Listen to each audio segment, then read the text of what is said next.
Hello दोस्तों, class 12th की math में आज हम सब लोग वेक्टर अलजेब्रा की एक्सरसाइज 20.4 या नई वाली बुक में जो कि है 18.4 के क्वेश्चंस को कंप्लीट करेंगे वन शॉर्ट वीडियो में।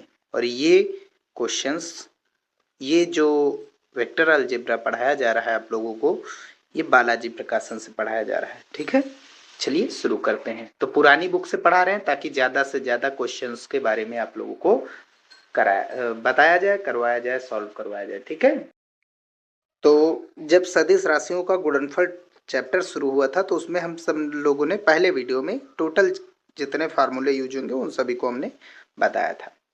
वो वीडियो जरूर देखिए ताकि ये सभी क्वेश्चंस के जो फार्मूले हैं वो आप लोगों को ऑलरेडी पता चल।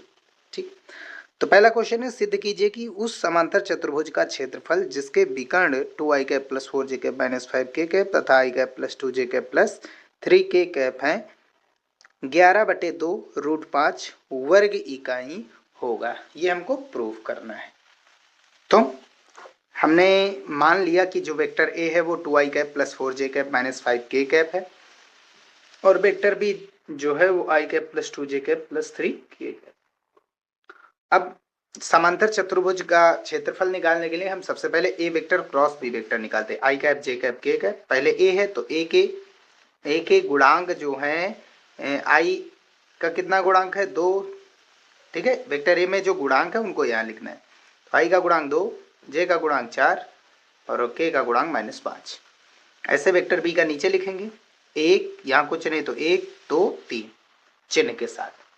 ठीक, ए क्रॉस बी निकालने के लिए हम करते क्या है, पहले आई कैप R1 के सापेक्ष करते हैं, यानी R1 को बंद करेंगे। पहले हमने आई कैप लिया तो ये बंद, अब 4 3 12 माइनस का चिन्ह, 5 दूनी 10, यहाँ का माइनस, यहाँ पर जो माइनस है माइनस माइनस प्लस हो जाएगा। कैसे होता है ये चीज हमने बताया ही था, आप लोग जानते भी होंगे। ठीक है, अब जे कैप उतारेंगे। अगर जे कैप, तो जे कैप जब लेंगे तो ये वाला बंद, अब 2 3 6, अब अगला चिन्ह माइनस का, 5 एकन 5, यहाँ का माइनस और यहाँ पर एक माइनस जो है वो प्लस हो जाएगा। पहला प्लस फिर माइनस फिर प्लस फिर माइनस, ये पैटर्न चलेगा। अब के कैप लेंगे तो ये वाला बंद हो गया। अब 2 दूनी 4, ठीक है, फिर माइनस का चिन्ह, 1 का 4 से गुणा 4, 1 का 4, 4 माइनस 4 जीरो की कैप, 6 5 11 माइनस का 11 जे कैप और 12 10 22 आई कैप।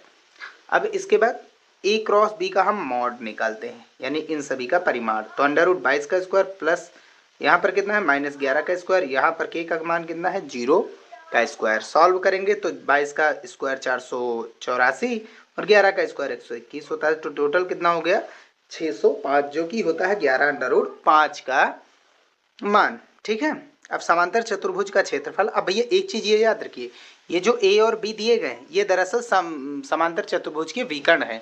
और अगर विकर्ण के आधार पर, विकर्ण भुजाएं नहीं भैया, विकर्ण है, और अगर विकर्ण के लिए हम अगर क्षेत्रफल निकालते हैं तो त्रिभुज के क्षेत्रफल वाला फार्मूला लगाते हैं। तो समांतर चतुर्भुज का क्षेत्रफल बराबर 1/2 विकर्णों का गुणनफल। ठीक, तो ये विकर्ण कितने हैं, ए क्रॉस बी। ठीक है, ए और बी का क्रॉस प्रोडक्ट ये विकर्ण है। ठीक है, अगर यही चीज भुजा होती है ए और बी तो यहाँ पर बटे का 2 न लिखते। ठीक है, तो ये वैल्यू जो हमारी ए क्रॉस बी का मॉड आया है 11√5, उसका मल्टीप्लाई हम किससे कराएंगे, बटे के 2 से। तो ये आ जाएगा हमारा आंसर और यही हमको प्रूव करना है। तो विकर्ण के लिए हम ये फार्मूला यूज करेंगे। नेक्स्ट क्वेश्चन देखते हैं। क्वेश्चन नंबर 2, सदिश विधि से सिद्ध कीजिए दो समांतर रेखाओं के बीच एक ही आधार पर बने समांतर चतुर्भुज के क्षेत्रफल समांतर चतुर्भुज क्षेत्रफल में बराबर होते हैं। अब ये चीज, ये जो थ्योरम है आप लोगों ने थेल्स प्रमेय कक्षा 10 में पढ़ा होगा, उसमें प्रयोग हुआ है, बस यही प्रमेय है वो, और कक्षा 9 में भी है ये। चलिए देखते हैं। तो सबसे पहले हमने एक समांतर चतुर्भुज लिया। ठीक है, ये एक सीडी, ठीक, समांतर रेखाएं भैया, समांतर चतुर्भुज नहीं लेना है। पहले समांतर रेखाएं, ये एक सीडी समांतर रेखा और एक ए बी। सीडी और ए बी एक दूसरे के समांतर रेखाएं हमने दो ली। ठीक है, और यहां से हमने इसको सी, यहां पर इसको हमने इससे मिलाया। देखिए ये एक समांतर चतुर्भुज, इस प्रकार मिलाएंगे जैसे हमने ए क्यू एक रेखा खींची तो इसी के एक parallel B Q B R एक रेखा खींच दी। अब ऐसे ही अगर हम एपी एक रेखा खींचे तो इसी के पैरेलल एक बीडी हमने एक रेखा खींच दी, ताकि हमें दो समांतर चतुर्भुज मिलने लगे। समांतर चतुर्भुज जिनके सम्मुख भुजाएं बराबर होती हैं और एक दूसरे के समांतर होती हैं। जैसे ये वाला एक समांतर चतुर्भुज बन गया, किस आधार पर बना है, ए बी, और एक ये वाला समांतर चतुर्भुज बन गया, आधार क्या है इसका, ए बी। ठीक है, अब इनके एरिया क्या होते हैं आपस में बराबर, ये हमको प्रूव करना है। चलिए देखते हैं। तो हमने मान लिया let A B is equals to vector A, ये जो हमारा ए बी है ये वेक्टर ए है, और ए सी जो है ये ए सी ये वेक्टर बी है। ठीक है, और जो हमारा ए पी वेक्टर है वो हमने क्या मान लिया है, सी वेक्टर मान लिया है। तो A B A C B, और ए पी क्या माना गया है, सी माना गया है। अच्छा, पी और आर जो है वो हमने सी डी रेखा पर एक पॉइंट लिए है। ठीक है, और ऐसे ही डी और क्यू भी यहीं पर है पॉइंट। आप चाहे तो इसको क्यू ना दे करके सी ही नाम दे दीजिए, कोई दिक्कत नहीं, सही है, वो भी ठीक है, ये भी ठीक है, कोई दिक्कत नहीं है उसमें। ठीक है भैया, अब क्योंकि Q P parallel A B है, ये लाइन देखिए आप, ये क्यू पी अगर भाई सी डी पैरेलल है ए बी के, तो इसका मतलब क्यू पी भी ए बी के पैरेलल होगी। ठीक है, समांतर है। और पैरेलल के लिए मान क्या होता है, क्यू पी वेक्टर बराबर क्यू पी वेक्टर बराबर क्यू से पी का वेक्टर बराबर हो जाएगा ए से बी का वेक्टर, वो भी किसके साथ, लैम्डा। लैम्डा कोई एक मान हो सकता है, किसी भी दो अगर राशियां सदिश हैं, मान लीजिए दो सदिश राशियां हैं, एक वेक्टर ए और वेक्टर दूसरा बी, ये दोनों अगर पैरेलल हैं तो हम लिख सकते हैं वेक्टर ए बराबर लेमडा वेक्टर बी, या वेक्टर बी बराबर लेमडा वेक्टर ए, चाहे लेमडा से गुणा करिए चाहे भाग। लेमडा कोई भी वैल्यू हो सकती है, कोई भी अदिश राशि हो सकती है, कोई भी वैल्यू परिमाण हो सकता है। ठीक है भैया, तो ये हमारा क्यू पी वेक्टर बराबर आ गया लेमडा। ए बी वेक्टर का मान कितना है भैया, ए वेक्टर है तो ए वेक्टर हमने डाल दिया, ये हमको क्यू पी वेक्टर मिल गया। अब हम करेंगे क्या, अब हम यहां से एरिया निकालेंगे।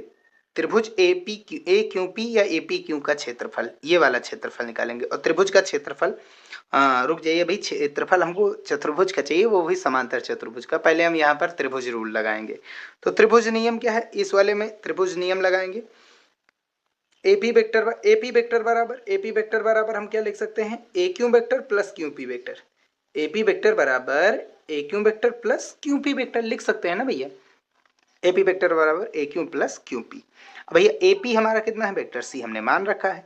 ए क्यू हमारे पास कितना आया है, ए क्यू क्या हमें दिया गया है, ए क्यू वेक्टर बी दिया गया है। ठीक है, हमने मान लिया है। अब बचा कौन, क्यू पी हमने कितना माना, क्यू पी हमारा कितना आया मान, लेमडा वेक्टर ए, ये हम इक्वेशन फर्स्ट नाम दे देंगे। सॉरी माफ कीजिए, हमने इसको इक्वेशन फर्स्ट नाम दिया, इसको इक्वेशन सेकंड नाम देंगे। अब हम क्या करेंगे, समांतर चतुर्भुज का क्षेत्रफल लगाएंगे। क्यों लगाएंगे, चलिए देखते हैं, अभी बताते हैं आप लोगों को। तो सबसे पहले हम समांतर चतुर्भुज कौन सा लेंगे, A B D P, A B D P लेंगे, इस वाले समांतर चतुर्भुज का क्षेत्रफल। ठीक है भैया, इस वाले समांतर चतुर्भुज का क्षेत्रफल क्यों ले रहे हैं, अब भी क्लियर कर देंगे। दरअसल इस वाले का हमने नहीं लिया है, A B R Q, A B R Q, A B R Q, समांतर चतुर्भुज का क्षेत्रफल। ए बी आर क्यू का क्षेत्रफल कितना होगा, दो संलग्न भुजाएं, एक ए बी होगी और दूसरी कौन सी होगी, ए क्यू, संलग्न भुजाओं का गुणनफल, ये हो जाएगा हमारा एरिया ऑफ चतुर्भुज किसका, A B R Q, A B R Q. ठीक है भैया, ये हमारा ए क्रॉस बी ही आएगा, इसी का परिमाण आप कह सकते हैं, या ए क्रॉस बी। ठीक है, थोड़ा नीचे कर लेते हैं, आप लोगों को दिखाई दे। अब ठीक है ना, इस वाले चतुर्भुज का क्षेत्रफल, दो संलग्न भुजाओं का गुणनफल, एक संलग्न भुजा ए बी, दूसरी क्या दी गई थी, बी। एक है ए बी ए और एक है ए सी या ए क्यू बी। ठीक है भैया, चलिए आगे देखते हैं। अब हम इस वाले चतुर्भुज का क्षेत्रफल निकालते हैं, इधर वाले, ये वाला चतुर्भुज, क्योंकि इसकी तो संलग्न भुजाएं कौन कौन सी, एक वेक्टर ए और दूसरी कौन सी, वेक्टर सी। तो इसका एरिया कितना हो जाएगा भैया, A1 बराबर ए वेक्टर क्रॉस सी वेक्टर। ठीक है, चाहे परिमाण के साथ लाइए, बटेगा तो नहीं लाना, क्योंकि त्रिभुज में होता है, या फिर विकर्ण जब दिए जाए समांतर चतुर्भुज के तब आता है। तो A vector cross C vector कितना हमारा, B vector plus lambda A vector, B vector plus lambda A vector, A का बी के साथ क्रॉस प्रोडक्ट और फिर प्लस का साइन, प्लस लैम्डा आगे आ जाएगा, ए का ए के साथ क्रॉस प्रोडक्ट। अब ये चीज हमने पहले से बताया था, अगर ए क्रॉस ए है, दो सदिश राशियां हैं, उनका क्रॉस प्रोडक्ट हमेशा क्या होता है, जीरो होता है। उनका क्रॉस प्रोडक्ट भैया हमेशा क्या होता है, जीरो होता है, क्रॉस प्रोडक्ट जीरो होता है।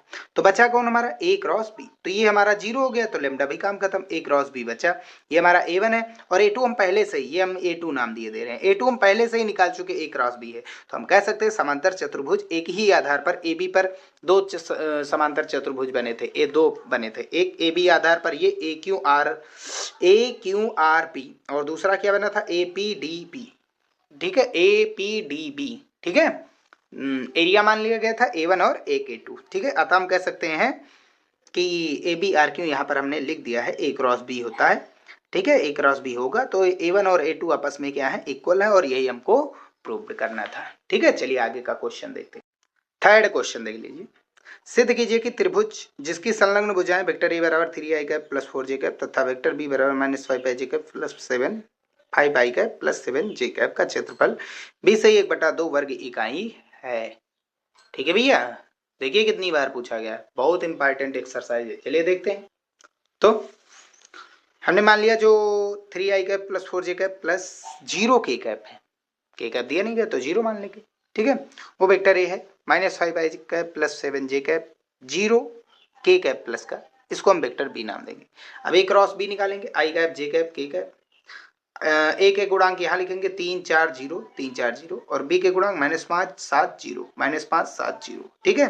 करना कुछ नहीं है, के वाला ही बचेगा, पहले आई कैप निकालेंगे, आई ये वाला तो बंद ही हो जाएगा, आई कैप निकालेंगे 0 0 आई कैप 0, फिर जे कैप निकालेंगे, जे वाला बंद 0 0, अब के कैप वाला बंद कर दिया गया, अब इसका मल्टीप्लाई कराइए इस इधर से, कितना हो जाएगा 7 3 21 प्लस का, फिर माइनस का चिन्ह अगला, 5 चौक 20, यहाँ का माइनस हो जाएगा प्लस, और 20 और 21 क्या होता है 41 के कैप मिल गया हमको, ठीक है।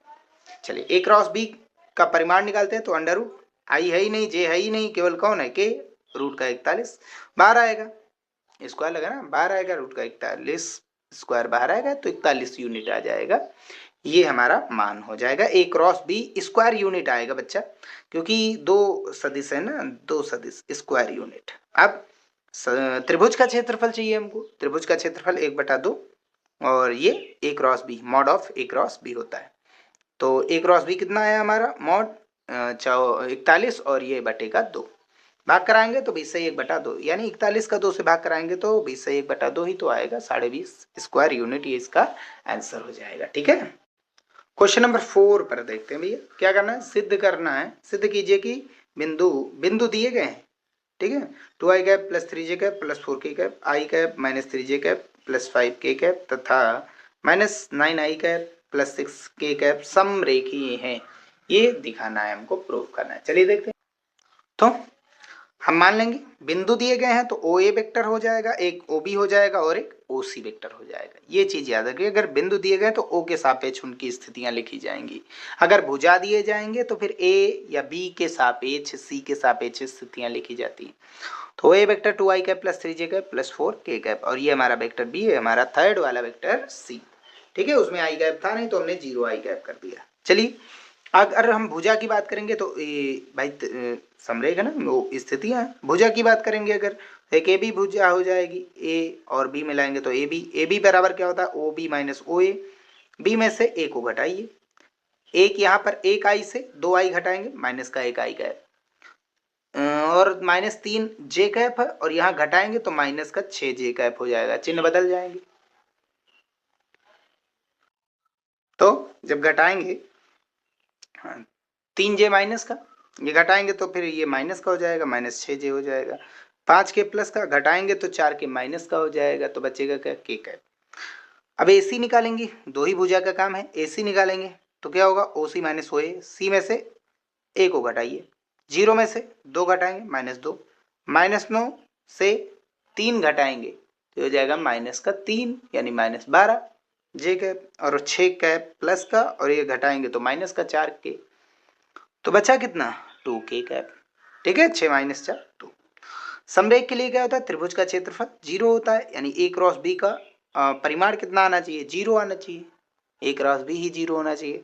या फिर एक और रूल है, a1/a2 बराबर a1/b1 बराबर a2/b2 बराबर c1/c2, देख लीजिए, -1/-2 -6/-12 1/2 सॉल्व कर लीजिए।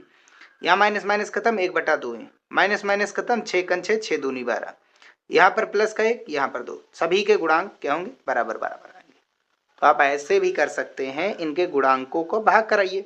यहाँ से कितना -1 और यहाँ से कितना है -2 बराबर, यहाँ से कितना है -6, यहाँ पर कितना है -12 बराबर, 1 है यहाँ पर और यहाँ पर कितना है 2, सॉल्व कर लीजिए। 1/2, ये भी माइनस माइनस खत्म, तो सभी क्या आ जाएंगे 1/2 1/2 1/2, सभी बराबर आ रहे हैं, इसका मतलब ये समरेख है। पहला तो ये रूल है। सेकेंड, क्रॉस प्रोडक्ट 0 होना चाहिए। तो cross product A cross B, यानी एक हमारा ए बी वेक्टर है और एक हमारा ए सी वेक्टर है, इनका क्रॉस प्रोडक्ट निकालेंगे। तो आई कैप जे कैप के कैप, ए बी के वाला पहले, ए बी वाला कितना -1 -6 1 -1 -6 1, और ए सी के गुणांकों को लिखना है -2 -12 2 -2 -12 2, बराबर कितना लाना है हमको 0। तो इनका क्रॉस प्रोडक्ट आप निकालना जानते ही हैं, तो ये क्रॉस प्रोडक्ट क्या हो जाएगा बच्चा, 0 हो जाएगा। समझ में आ रही बात। तो ये क्रॉस प्रोडक्ट हमने निकाला भी है, क्या है, आई कैप को पहले लिखा, ये तो बंद ही हो गया, ये तो बंद ही हो गया हमारा। आई कैप को हमने पहले लिखा तो 6 दूनी 12 माइनस का, और ये -12 माइनस का 12, यहाँ पर एक बीच में माइनस पहले से ही आता है, माइनस माइनस क्या हो जाएगा प्लस, ये माइनस यहाँ का माइनस प्लस, ये कितना हो गया 0। अब जे वाला उतारेंगे, 2 × 2 माइनस का, 2 × 2 माइनस का, लेकिन यहाँ पहले से ही एक माइनस होता है, minus minus plus cancel out, कितना बचा 0। ठीक है, अब आगे देखते हैं। के वाला उतारेंगे, 12 × 12 माइनस का, माइनस माइनस प्लस का, और माइनस माइनस प्लस इसका 6 दूनी 12 प्लस का 12, और यहाँ पहले से ही एक बीच में माइनस आता है। ठीक है, तो 12 - 12 कितना हो गया 0। ठीक है, तो 0 = 0, तो यतः दिए गए बिंदु समरेख हैं। ठीक है, तो क्वेश्चन नंबर 5, सिद्ध कीजिए कि उस समांतर चतुर्भुज का क्षेत्रफल जिसकी आसन्न भुजाएं क्रमागत भुजाएं, जिसका मतलब 3i cap + 2j cap - k cap और i cap + 2j cap + 3k cap है 6√5 वर्ग इकाई होगा। एरिया निकालना समांतर चतुर्भुज। तो समांतर चतुर्भुज की जो भुजाएं दी गई हैं उसको हमने एक को मान लिया वेक्टर ए, दूसरे को मान लिया वेक्टर बी। अब इनका क्या कराएंगे, क्रॉस प्रोडक्ट। ठीक है, चाहे जिसको आगे कर दीजिए, कोई दिक्कत नहीं है। ठीक है, आई कैप जे कैप के कैप, ए वाले का पहले गुणांक 3 2 -1 लिख दिया गया। अब बी वाले का गुणांक 1 2 3 लिख दिया गया। अब आई को ये R1 है ना, R1 के सापेक्ष विस्तार करेंगे तो R1 वाला बंद। पहले किसको उठाया गया, पहले कौन सा कॉलम है, आई कैप वाला, तो आई वाला कॉलम बंद कर दीजिए। तो ये वाला तो बंद ही, आई वाला भी बंद। कितना आ गया 2 3 6 हमने लिख दिया, फिर माइनस का अगला चिन्ह, और 2 1 2, यहाँ का माइनस यहाँ का माइनस प्लस। ठीक है, अब अगला ये वाला पहला R1 है और दूसरा कौन सा कॉलम लेंगे, जे वाला, पहला प्लस दूसरा माइनस, जे वाला लेंगे तो 3 तरह की 9 प्लस का, फिर माइनस का चिन्ह अगला, 1 1 1, यहाँ का माइनस यहाँ का माइनस प्लस हो गया। ठीक है, अगला कॉलम किसको लेंगे, के कैप का। ठीक है, अब यहाँ पर 2 3 6 6 प्लस का, फिर माइनस का चिन्ह, 2 1 2। ठीक है, अब घटाइए, 6 और 2 8 आई कैप, 9 और 1 10 जे कैप, 6 - 2 4 के कैप। ठीक है भैया, अब समांतर चतुर्भुज का क्षेत्रफल क्या होता है, mod of A cross B, क्रमागत भुजाओं का क्रॉस प्रोडक्ट। ठीक है, उसका परिमाण लेना है। तो अंडर रूट 8 का स्क्वायर - 10 का स्क्वायर 4 का स्क्वायर, 8 8 64 10 धाम 100 4 से 16, घटा दीजिए, जोड़ दीजिए तो टोटल 180 आ जाएगा। 180 किसका रूट होता है, 36 पंचे 180, 36 रूट के बाहर आएगा तो 6, और अंदर कितना बचा 5 स्क्वायर यूनिट। ये हमको प्रूफ करना था, प्रूफ हो गया। अब 6 नंबर देखिए, कह रहा सदिश, यदि सदिश आई cap 2 + 2j cap + 3k cap तथा 3i cap - 2j cap + k cap किसी त्रिभुज की दो भुजाओं को निरूपित करते हैं। भुजाओं को निरूपित करते हैं भैया, ये चीज याद रखिए, यानी ए बी है। तो सिद्ध कीजिए त्रिभुज का क्षेत्रफल 4√3 वर्ग इकाई होगा। तो पहली भुजा हमने क्या मान ली, पहली भुजा हमने मान ली I cap + 2j cap + 3k cap vector A. दूसरी हमने वेक्टर बी मान ली 3i cap - 2j cap + k cap. एक क्रॉस बी निकालेंगे, किसी का भी एरिया निकालने के लिए एक क्रॉस बी हमको चाहिए। आई कैप जे कैप के कैप हमने लिखा, पहले ए लिखा तो ए के गुणांक 1 2 3 डाल दिया। अब बी लिखा 3 - 2 1, 3 - 2 1 डाल दिया। अब R1 के सापेक्ष विस्तार करेंगे तो R1 वाला तो बंद, पहले हमने कौन सा कॉलम लिया आई, तो आई वाला बंद। अब कौन बचा, 2 एकन 2 प्लस का, फिर माइनस का अगला चिन्ह, 2 तिया 6, यहाँ माइनस प्लस, फिर अगला जे कैप उतारेंगे तो ये क्या होगा माइनस, जे कैप बंद, 1 एकन 1, फिर माइनस का अगला चिन्ह, 3 त्रा की 9 लिख दिया गया। अब के कैप पहला प्लस माइनस प्लस, के कैप उतारेंगे तो के कैप वाला बंद, 2 एकन 2 माइनस का, फिर माइनस का चिन्ह अगला, 3 दूनी 6 उतार दिया। अब सॉल्व कर लीजिए, 8 6 और 2 8, यहाँ पर सॉल्व करेंगे, 9 और 1 घटाएंगे 9 में से तो 8 बचेगा, माइनस माइनस प्लस, और -2 -6 माइनस का 8 के कैप। ठीक है, अब त्रिभुज का क्षेत्रफल 1/2 गुणा mod of a cross b, तो 1/2 a क्रॉस b का मॉड, 8 का स्क्वायर 8 का स्क्वायर 8 का स्क्वायर, 8 का स्क्वायर तीनों में क्या है कॉमन, बाहर निकालेंगे तो 8 बचेगा, क्योंकि रूट लगा है ना, रूट के बाहर आएगा स्क्वायर हट जाएगा, यहाँ 1 बचा, यहाँ 1 बचा, यहाँ 1 बचा, 1 1 1 2 3, रूट का 3 अंदर, और 2 एकन 2 2 चौके 8, 4 रूट 3 स्क्वायर यूनिट, ये त्रिभुज का क्षेत्रफल, यही हमको प्रूव करना था। ठीक है भैया, अब एक दमदार क्वेश्चन। अच्छा, नई वाली बुक में क्या है, जो पुराने वाले क्वेश्चन उनको हटा दिया गया है, नए वाले क्वेश्चन को रखा गया है। ठीक है, तो बुक नई वाली भी हमारे पास रखी है, पुरानी वाली बुक हुई है, हमने मिलाया तो देखा पुरानी वाली बुक में ज्यादा क्वेश्चन है, तो हमने पुरानी वाली बुक को सॉल्व करा कि ताकि ज्यादा से ज्यादा क्वेश्चन आप लोग जाने। ठीक है, सदिश विधि द्वारा सिद्ध कीजिए कि किसी बल वेक्टर F का किसी बिंदु O के परितः आघूर्ण बल की क्रिया रेखा पर लिए गए बिंदु की स्थिति पर निर्भर नहीं करता। समझ में आया नहीं होगा, क्लास 11th में अगर आप लोगों ने बल आघूर्ण पढ़ा था, घूर्णन गति पढ़ा होगा, तो थोड़ा सा आप लोगों को क्लियर हो जाएगा। तो कह क्या रहा है, सदिश विधि द्वारा सिद्ध करना, एक कोई बल है और एक कोई पॉइंट O है, उसके परितः इस बल के कारण एक बल आघूर्ण उत्पन्न हो रहा है, और वो बल आघूर्ण जो है O पर निर्भर नहीं कर रहा है, O से जो दूरी है बल की उस पर निर्भर नहीं करता है, ये चीज दिखाना है। तो क्वेश्चन नंबर 7 है, ये हमने मान लिया एक AB रेखा है, इस पर एक ऊपर की ओर डायरेक्शन में बल लग रहा है, भाई ऊपर की ओर y एक्सेस है ना प्लस का F, और नीचे की डायरेक्शन में एक बल लग रहा है माइनस का F, नीचे वाला माइनस होता ना। ठीक है, ऊपर प्लस नीचे माइनस, ये हमने मान लिया एक x एक्सेस है। ठीक है, चाहे आप यहां पर x एक्सेस दिखा सकते हैं, कोई दिक्कत नहीं। अब आगे देखते हैं, यहां पर एक कोई पॉइंट है, इस पॉइंट से r1 पर, r1 दूरी पर कौन है, वेक्टर a यानी पॉइंट a, और r2 पर कौन है, b। अगर हमको O से खड़े होकर के A की ओर देखना है, O पर खड़े होकर के हम A की ओर जाते हैं, तो क्या हो जाएगी डायरेक्शन, OA वेक्टर, जो कि हमारा क्या है R1 वेक्टर। O पर खड़े होकर के B की ओर जाएंगे या B की ओर देखेंगे तो ये क्या हो जाएगा, OB वेक्टर, जो कि हमारा क्या है R2 वेक्टर। ठीक है भैया, कोई दिक्कत तो नहीं। अब हमने ये डायरेक्शन भी दे दिया, x एक्सिस y एक्सिस को। ठीक है भैया, तो OA वेक्टर बराबर R1, OB वेक्टर बराबर R2। क्लियर, अब चलिए आगे देखते हैं। तो सबसे पहले एक चीज ये मान लिए, बल आघूर्ण बराबर होता है दूरी गुणा बल, दूरी गुणा बल। दूरी कहां से, बल की उस बिंदु से जिसके चारों ओर ये घूर्णन गति करता है, ये। ठीक है, अगर ये हमारा घूर्णन अक्ष है और ये वृत्ताकार पथ पर कोई एक कण गति कर रहा है, इस पर इसको ओर बल लग रहा है, तो इसकी घूर्णन अक्ष से जो दूरी है वो r होती है, और ये लगने वाला बल है। ठीक है, तो एक रूल है, आप लोगों ने पढ़ा भी होगा कि किसी भी निकाय का बल आघूर्ण जो होता है, कुल बल आघूर्ण जो होता है, सभी बलों के आघूर्णों के योग के बराबर होता है। यानी इस हमने एक AB निकाय लिया, AB निकाय पर कितने बल लग रहे हैं, एक तो नीचे की ओर -F, एक ऊपर की ओर +F, तो टाउ वेक्टर बराबर कुल वाला आघूर्ण हमने टाउ मान लिया। ठीक है, अब सभी बलों के आघूर्णों, पहले वाला बल कितना आघूर्ण उत्पन्न करेगा, दूसरा वाला बल कितना आघूर्ण उत्पन्न करेगा, आघूर्ण मतलब कण को कितना घुमाएगा। ठीक है, तो फार्मूला क्या होता है, R इंटू F। तो सबसे पहली चीज, पहला वाला बल कौन सा है, माइनस का F, उसके लिए O से डिस्टेंस कितनी है, R1, तो R1 पहले R डिस्टेंस कितनी है, O से ही तो लिखनी है, ये घूर्णन अक्ष है, इसी के चारों ओर गति करेगा, तो दूरी कितनी है उसके लिए, ये चाहे घूर्णन अक्ष यहाँ ले जाए यहाँ ले, तो ये हमने घूर्णन अक्ष माना, तो इसके लिए ये इस वाले बल की दूरी कितनी, हम क्रिया रेखा की दूरी नहीं मान रहे, अलग अलग बल के लिए दूरी मान रहे हैं घूर्णन अक्ष से।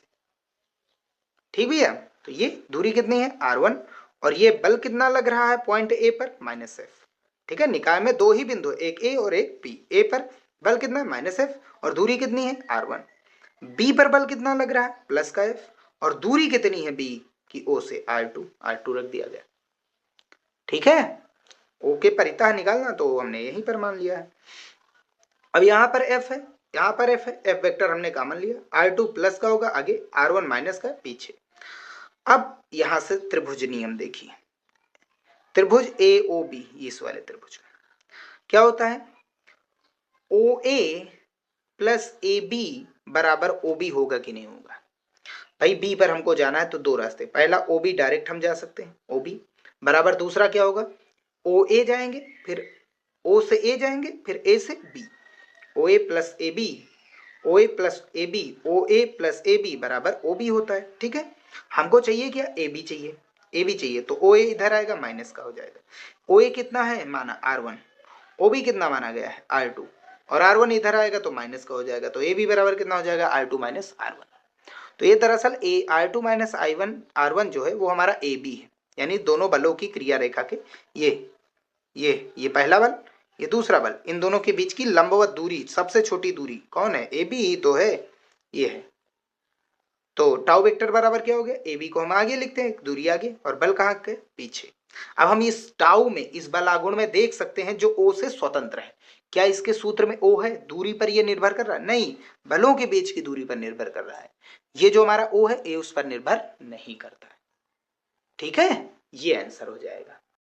क्वेश्चन नंबर 8 पर आ जाओ। एक कण बिंदु A पर है, इस पर तीन बल P1 बराबर I cap minus J cap plus K cap, P2 बराबर minus I cap plus 2J cap minus K cap तथा P3 बराबर I cap minus K cap कार्य कर रहे हैं। ठीक है, A पर ठीक है, एक कोई कण है बिंदु A पर है, ठीक है, रखा है और उस पर तीन बल लग रहे हैं। यदि यह कण बिंदु A से B तक विस्थापित किया जाए, ठीक है, तो कुल किया गया कार्य ज्ञात कीजिए।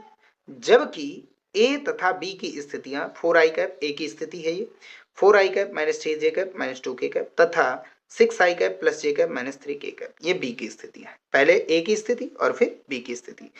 बल P1 वेक्टर का आघूर्ण बिंदु 1,0,1 के परितः ज्ञात कीजिए। तो दो चीजें, पहला तो कार्य निकालना, A से B तक जो विस्थापित किया गया है, हमने बल लगाया है कण पर, तीन बल लगाए हैं कण पर, तीन बल लगा करके हम कण को कहां से A से B तक ले जा रहे हैं, तो काम कितना करें। और दूसरा जो P1 जो है, P1 को घुमाने में किसके परितः 1,0,1 के परितः घुमाने के लिए कितना बलाघूर्ण लगेगा, जब घुमाएंगे तो बलाघूर्ण कितना उत्पन्न होगा, ये चीज दिखाना, ज्ञात करना भैया। देख सकते हैं P1 हमने मान दिया, P1 और P2 और ये P3 हो गया। केस फर्स्ट, पहला क्या कर रहा है, A की स्थिति यानी OA वेक्टर बराबर 4i cap minus 3j cap minus 2k cap, B की स्थिति यानी B वेक्टर बराबर 6i cap plus j cap minus 3k cap. अब कण कहां से जा रहा है, A से B तक, A पर रखा था, A पर तीन बल लगा करके हम A से कहां ले जाएंगे, कण को B तक ले जाएंगे। तो A से B तक ले जाने में विस्थापन कितना आया, वेक्टर D का, यानी AB विस्थापन आया ना, A से B तक गए तो AB विस्थापन हो गया। AB को हमने क्या मान लिया, वेक्टर D। AB बराबर होता है OB माइनस OA, ये तो होता है B की स्थिति माइनस A की स्थिति, पीछे वाले में से आगे वाले घटाइए। तो भैया निकालेंगे, B से A निकालो, B कितना हमारा 6 माइनस 4 2i कैप, B से A निकालेंगे, ये माइनस था तो घटाएंगे तो minus minus plus 3i 1i 4j 3j 1j 4j। B में से घटाना कौन सा, A, माइनस 3 से ये घटाएंगे तो माइनस था प्लस हो जाएगा, 2 घटाएंगे तो माइनस का K बचे। ठीक, F नेट कितना हो जाएगा, नेट बल कितना लग रहा है कण A पर, कण A पर जो कण है A पर रखा गया उस पर कितने बल लग रहे हैं, तीन बल, P1 plus P2 plus P3, तीनों को दो जोड़ दीजिए, ये I माइनस I कैंसिल और ये I का बच गया, माइनस J और 2J और ये 0J, कितना बचा, J ही तो बचे, माइनस के प्लस के खत्म, माइनस का K बचा, तो ये हो गया नेट बल। काम कार्य बराबर क्या होता है, बल गुणा विस्थापन। बल और विस्थापन का जो डॉट प्रोडक्ट होता है वही कार्य होता है। बल कितना लग रहा है नेट, आई कैप प्लस जे कैप माइनस के कैप, और विस्थापन कितना हो रहा है, विस्थापन ए से बी तक 2 आई कैप प्लस 4 जे कैप माइनस के कैप। अब डॉट प्रोडक्ट में समान वालों से गुणा कराते हैं, असमान वाले जीरो हो जाते हैं। 2 एकन 2, आई का आई के साथ 1, यहाँ प्लस प्लस लिख दीजिए, यहाँ कुछ नहीं 1, 4 एकन 4, और जे का जे के साथ dot product 1, minus minus plus, यहाँ पर एक एकन एक, के का के के साथ डॉट प्रोडक्ट 1 होता है। तो टोटल कितना आ गया, 7 यूनिट का कार्य करना पड़ेगा। ठीक है, अब हमको बल आघूर्ण निकालना है। तो बल आघूर्ण के लिए टाउ बराबर क्या होता है, बल आघूर्ण किस पर, कौन से बल के लिए, P1 बराबर जो कि हमारा आई कैप माइनस जे कैप प्लस के कैप है, और कहाँ किस बिंदु के पे था, 1 0 1 के। तो ये बिंदु है, इसको वेक्टर फॉर्म में लिखेंगे। तो 1 आई कैप 0 जे कैप प्लस का 1 के कैप। ठीक है भैया, तो वेक्टर आर है, P1 है यानी बल है, तो हम टाउ निकालेंगे। बल आघूर्ण क्या होता है, आर क्रॉस पी, आर पहले पी बाद में, आर और पी का क्रॉस प्रोडक्ट टाउ होता है।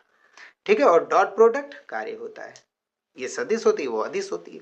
आई कैप जे कैप के कैप लिखते हैं, क्रॉस प्रोडक्ट, और पहले आर है, आर के मान कितने हैं, 1 0 1 1 0 1, और फिर बल कौन है, P1, 1 माइनस 1 1 1 माइनस 1 1।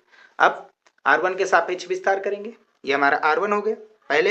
पहले हम कौन सा कॉलम लिए, I1, तो आई कैप लिए, तो आई वाला बन 1 0 में 0, तो 0 कर दिया गया, और फिर माइनस का चिन्ह, 1 एकन 1, ये माइनस, यहाँ पर माइनस प्लस। अब जे कैप लेंगे, पहला प्लस दूसरा, जे हमेशा माइनस होता है, तो ये माइनस, यानी जे कैप लेंगे, दूसरा कॉलम लेंगे, दूसरा कॉलम बंद, 1 एकन 1, और फिर माइनस 1 एकन 1 1 माइनस 1। अब के कैप वाला लेंगे, तो 1 एकन 1 माइनस का 1, और 1 0 0। ठीक है, सॉल्व करेंगे तो ये कितना आ जाएगा, 0 1 1 होता है आई कैप, 1 माइनस 1 0 हो जाएगा, और -1 का मल्टीप्लाई के से कराएंगे तो के कैप हो जाएगा, और ये हमारा हो जाएगा बल आघूर्ण। यही इसका आंसर हो जाएगा। लास्ट क्वेश्चन देखते, क्वेश्चन नंबर 9। बलों F1 बराबर 4 आई कैप प्लस 3 जे कैप प्लस 2 के कैप तथा F2 बराबर 3 आई कैप प्लस 2 जे कैप प्लस के कैप का परिणामी बल किसी कण पर लगाया जाता है। इन दोनों का परिणामी जोड़िए, वही परिणामी होगा। एक कण पर लगाया जाता है जो बिंदु 2, 3, 1 पर स्थित है, 3D में है। यह बल कण को बिंदु 3, 4, 2 तक पर विस्थापित कर देता है, यानी इस बिंदु से इस बिंदु तक विस्थापित कर देता है जब हम इन दोनों का बल लगाते हैं इस पर, कण पर। सिद्ध कीजिए परिणामी बल द्वारा किया गया कार्य 15 यूनिट होगा। ये प्रूफ करना है, चलिए देखते हैं। तो कौन कौन से बल हैं, F1 बराबर 4 आई कैप प्लस 3 जे कैप प्लस 2 के कैप, F2 बराबर 3 आई कैप प्लस 2 जे कैप प्लस के कैप। ये दो बल दिए गए हैं।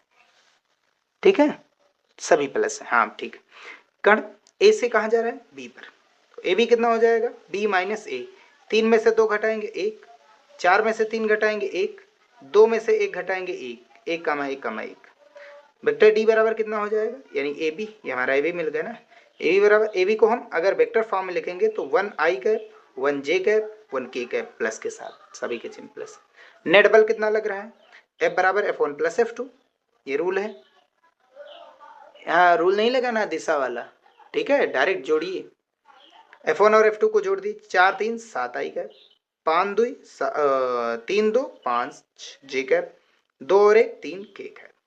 अब कार्य बराबर क्या होता है, बल गुणे विस्थापन, यानी बल और विस्थापन का जो डॉट प्रोडक्ट होता है वही कार्य होता है। बल कितना है, 7 आई कैप प्लस 5 जे कैप प्लस 3 के कैप, डॉट विस्थापन कितना, आई कैप प्लस जे कैप प्लस के कैप। आई का आई के साथ गुणा करो, जे का जे के साथ, के का के के साथ, और बाकी अलग अलग वाले 0 हो जाते हैं। तो 7 एकन 7, 5 एकन 5, 3 एकन 3, टोटल जोड़ दीजिए 15 यूनिट। यही हमको प्रूव करना था, इतना ही काम आएगा, और यही पर एक्सरसाइज ये समाप्त होती है। और नेक्स्ट वीडियो में हम 1 शॉट में नेक्स्ट एक्सरसाइज के क्वेश्चंस को कंप्लीट करेंगे। वीडियो समाप्त करते हैं पर। वीडियो पसंद आया हो तो उसे लाइक, चैनल में नए आए हो तो चैनल को सब्सक्राइब जरूर कीजिएगा। मिलते हैं फिर भैया नेक्स्ट वीडियो में।